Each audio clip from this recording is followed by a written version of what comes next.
Hello friends, welcome to study class. मुझे आपण मानक आम चैनल योर स्टडी क्लास को स्वागत करुच्ची। +2 फर्स्ट इयर जो मैंने तर्कशास्त्र नहीं से भिडियोटी बहुत हेल्पफुल रहिबो। तो भिडियोटी को प्रथम शेष पर्यंत निहाती भाव में देखंतु, नले किछि मध्य बुझीपारे ना। तर्कशास्त्र कौन ता विषय में आमको प्रथम बुझापी हेले आम जो बही को आम एक्सप्लेन करवा जनवाई हेले आमको सिलेबस को जानवाई पड़ो। प्रथम परिच्छेद रही तर्कशास्त्र स्वरूप और परिसर। तर्कशास्त्र स्वरूप भितर पुणी फेर विषय अच्छी। तो ता भितर अच्छी तर्कशास्त्र पृष्ठभूमि और परिचय, तापर अच्छी तर्कशास्त्र स्वरूप जुक्ति और यार स्वरूप। तो पिला माने आपण माने सिलेबस टी को पूरा देखिदेवे निज बही रे। जदि सेम अच्छे आपण माने भिडियो को देखंतु एवं भिडियोटी रे बुझंतु तर्कशास्त्र कौन। तो मु किछि नोट तैयारी करिछि, से नोट रे आपण माने देखि पारिबे। तो देख पिला माने प्रथमे आपनकर जो रही विषय तर्कशास्त्र स्वरूप और परिसर।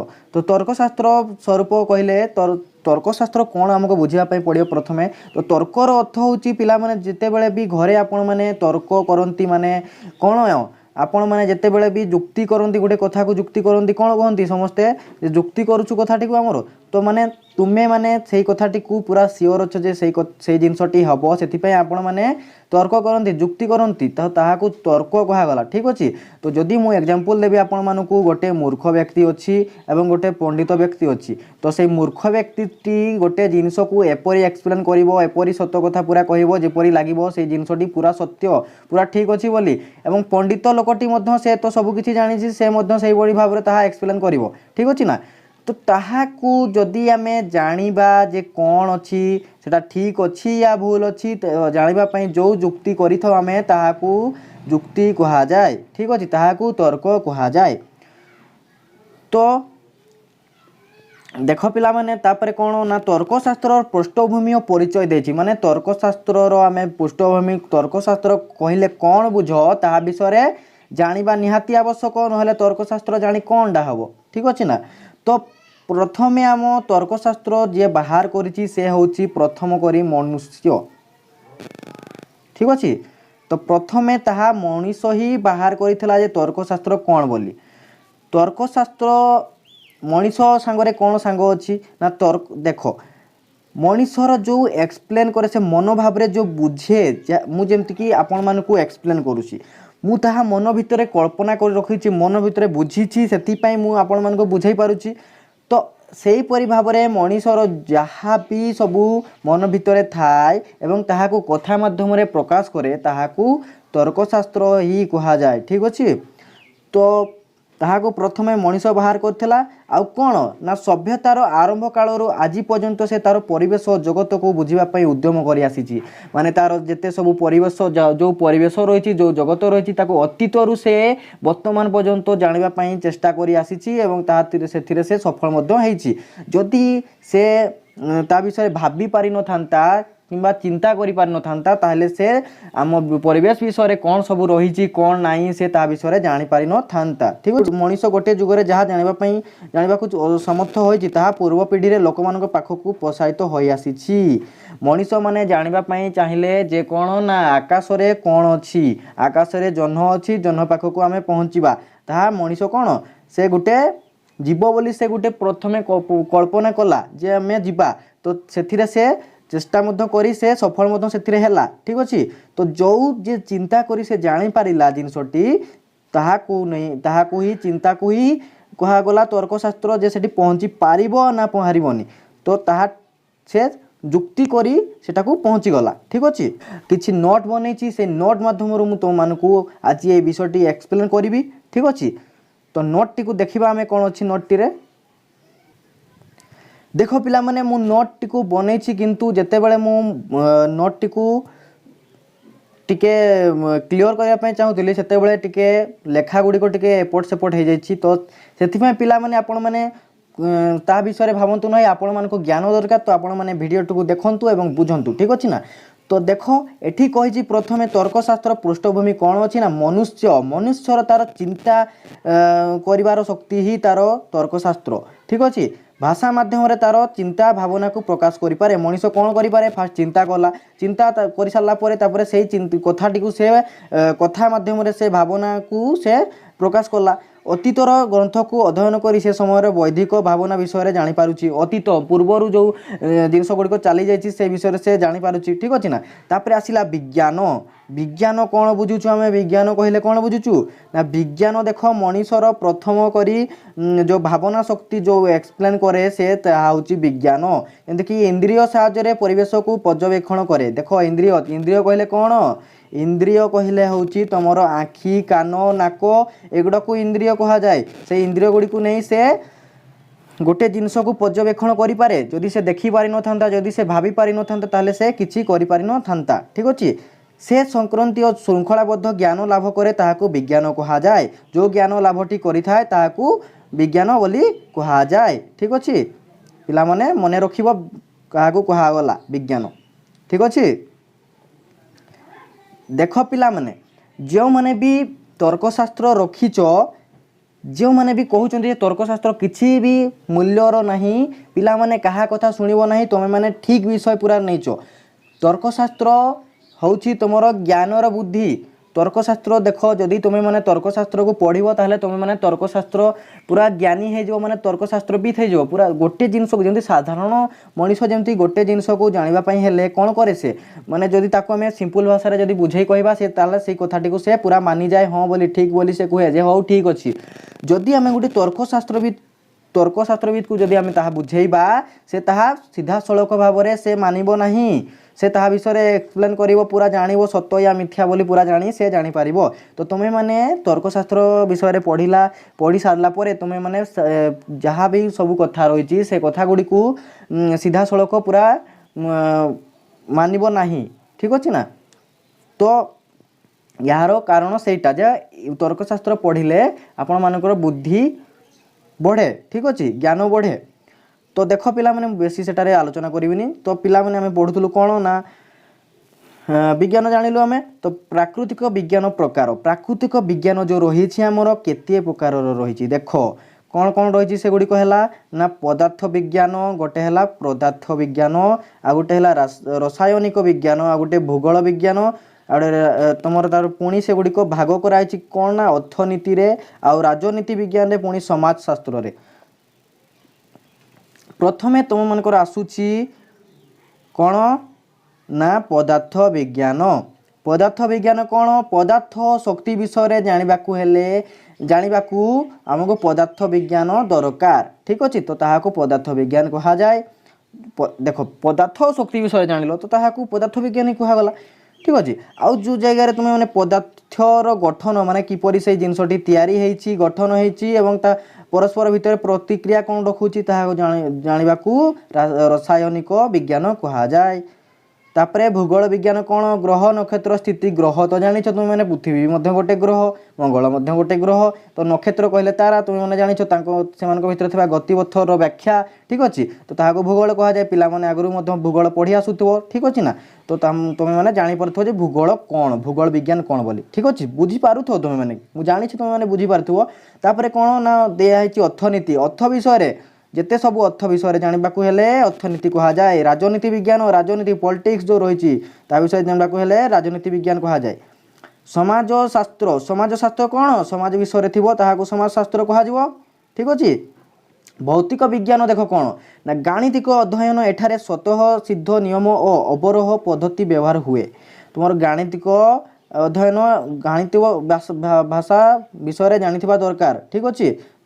ଭୌତିକ ବିଜ୍ଞାନ କରିବାକୁ ହେଲେ ତାପରେ କ'ଣ ହେଲା ନା ଭୌତିକ ବିଜ୍ଞାନ ବା ଆକାରନିଷ୍ଠ ବିଜ୍ଞାନରେ ପ୍ରତ୍ୟେକ କ୍ଷେତ୍ରରେ କିଛି ନିର୍ଦ୍ଦିଷ୍ଟ ପଦ୍ଧତି ପ୍ରଣାଳୀ ପ୍ରୟୋଗ କରାଯାଏ। ଏହି ପ୍ରଣାଳୀବଦ୍ଧ ଜ୍ଞାନ ଏକ ନିର୍ଦ୍ଦିଷ୍ଟ ପଦ୍ଧତି ମାଧ୍ୟମରେ ତାର୍କିକ ବିଷୟରେ ପ୍ରକ୍ରିୟା ରୂପ ଦିଏ।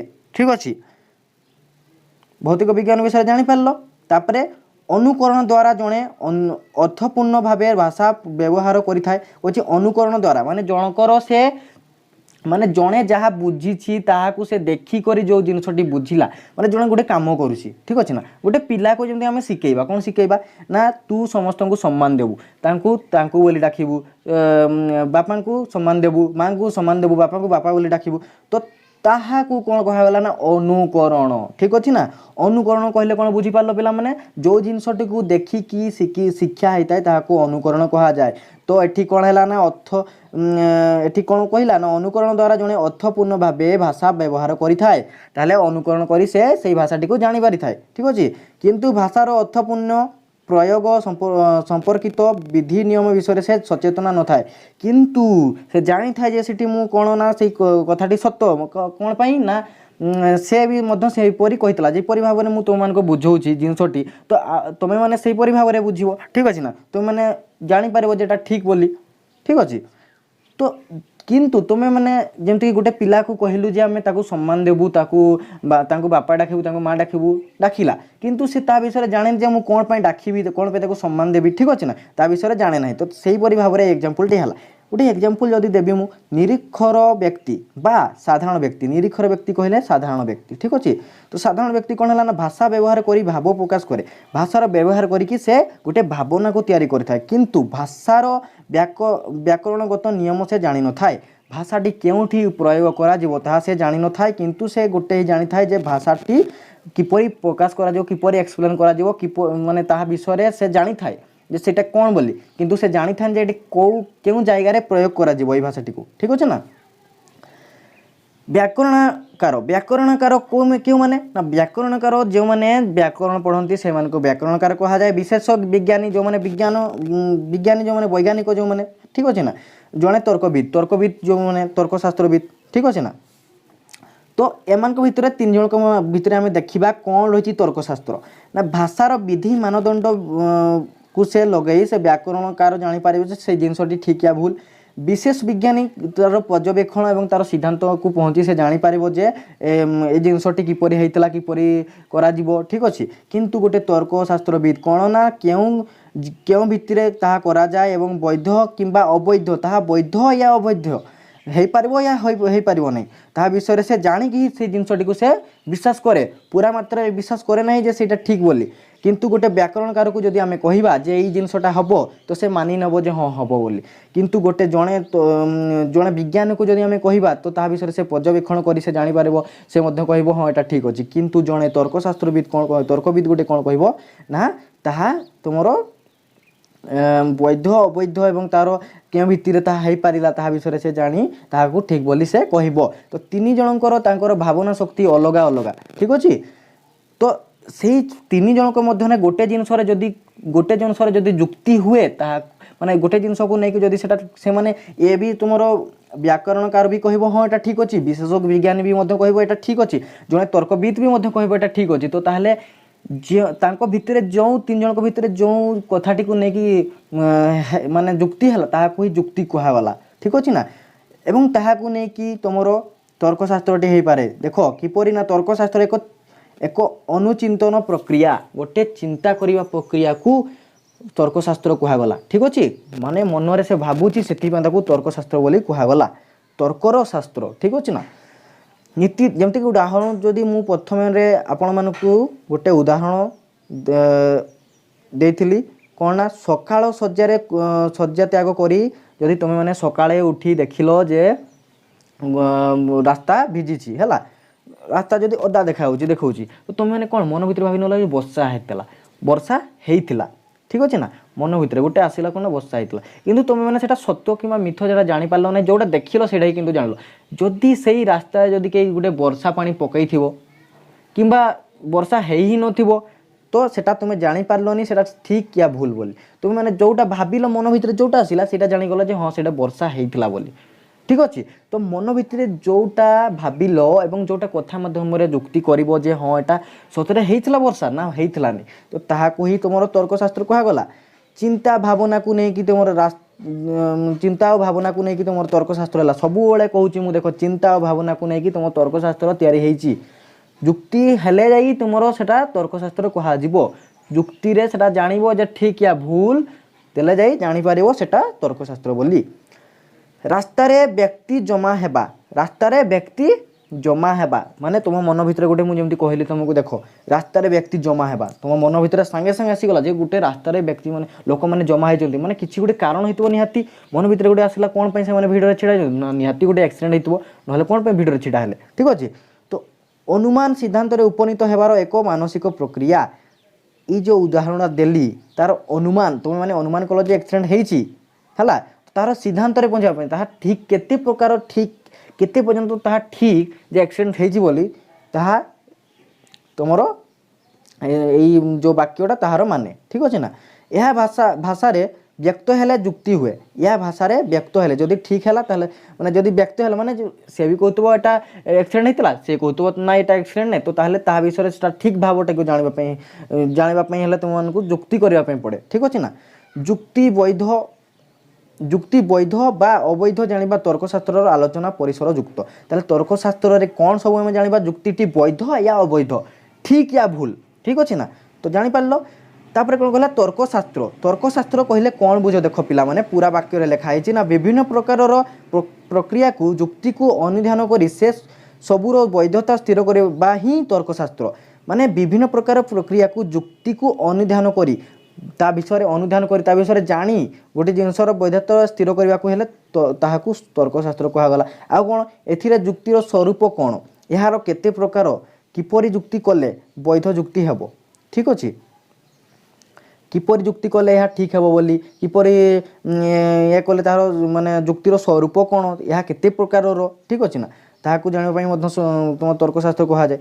एथिपाई क्यों नियम मानिबा आवश्यक कौन क्यों कौन नियम मानिबा दरकार ठीक अच्छे यही सब विषय को विज्ञान को नहीं गठित शास्त्र को तर्कशास्त्र कहा जाए। तो ताहले तुम मान को मु कहीदेली तर्कशास्त्र कहले कौन बुझ जदि एग्जाम रे पढ़िला तर्कशास्त्र कहले कौन बुझ यहीपरि भाव में आपण मैंने जहाँ बुझीथे ताहाकू लिखिदेले आपण मानकू 100% पूरा मार्क मिलिबो 90+ मार्क मिलिबो आपण मानकू तर्कशास्त्र रे जदि आपण माने आम भिडियोटी को पूरा भाव में देखिबे एवं ताहाकू मन भाव में देई बुझिबे ठीक अच्छे।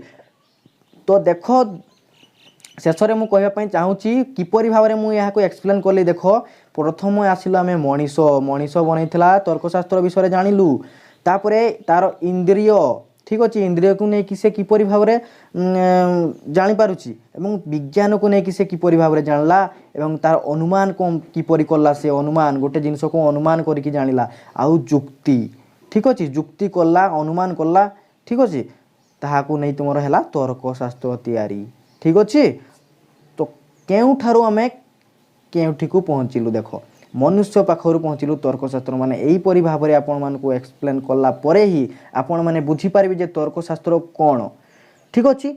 भिडियोटी संपूर्ण भाव में देखिथिबारु आपण मानकू बहुत बहुत धन्यवाद। जदि आपको भिडियोटी पसंद लगी भिडियोटी को लाइक करूँ एवं आम कमेंट सेक्शन में कमेंट करूँ भिडियोटी किपरि लगी कारण कमेंट और लाइक फल आम मानकू मोटिवेशन मिलता है। तो या परवर्ती वीडियो रे आमे तर्कशास्त्र विषय आहरी बहुत किसी जानिबा। तो आपण माने सेति आपण माने आम चैनल थिबा लाल कलर सब्सक्राइब बटन रे टच करी बेल आइकन टी को ऑन कर दियंतु जहा फल रे हमर न्यू न्यू वीडियो अपडेट आपन पाखक पहुँची।